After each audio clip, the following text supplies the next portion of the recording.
Car désespérer, c'est refuser la vie que Dieu nous donne. Comme David était victime d'injustice, mais ses cris étaient des louanges à Dieu.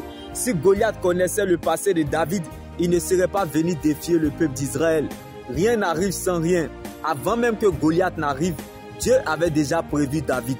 Si une chose est arrivée, c'est parce qu'il y a quelque chose qui est arrivé avant cette chose. Donc quand tu vois un Goliath, c'est parce qu'il y a un David qui est là. La grandeur ne surprend pas les grands. Tu es le David de cette situation. La preuve de Dieu dans cette épreuve, car la foi doit être éprouvée avant d'être approuvée. Dieu ne permet rien pour rien et Dieu ne fait rien pour rien. Comme c'était fini pour David, mais Dieu a augmenté le temps additionnel dans la bataille contre Goliath. L'Éternel est devenu serveur parce que David était un adorateur. David était dans la solitude, mais l'adoration n'était pas isolée. C'est dans l'adoration que se découvre la profondeur de notre victoire. Donc les grands combats se gagnent dans le secret. Car ce que Dieu fait pour nous dans le secret est plus grand que ce que nous regardons ou traversons.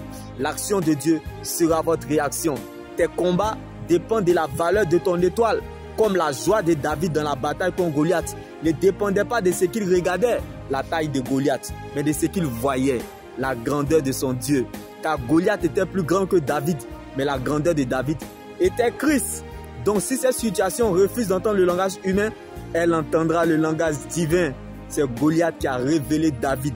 Donc l'abondance de nos problèmes révèle que Dieu est avec nous. Comme David avait la pierre en main, mais il comptait sur Dieu. Oublie la pierre que tu as ramassée dans le torrent comme David. Oublie ta beauté, ton argent, ton confort, tes relations et le privilège que tu as. Regarde le ciel, compte sur Dieu et dépend de sa parole. Donc, tu n'emprunteras pas autre chemin que celui de la croix. Ne t'en détourne pas et ne fais pas de raccourcis. Prends le temps de bénir le Seigneur, même si ce chemin ne te plaît pas, ce chemin de l'opprobre, car ta fin finira glorieuse. C'est beau d'apprécier la gloire de Dieu, mais mieux de vivre sa croix. Nous cherchons et aimons la gloire de Dieu, mais nous refusons de porter sa croix. Il est plus difficile de gérer la gloire de Dieu que de l'attendre.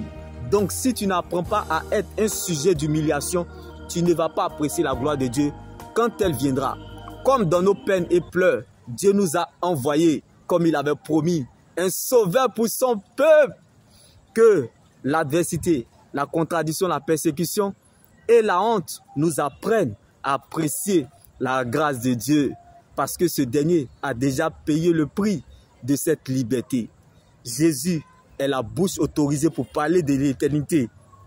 Il est la vie dans nos années. Donc celui qui a une parole de Dieu prolonge sa vie. Jésus, sa place dans notre vie n'est pas négociable. Shalom.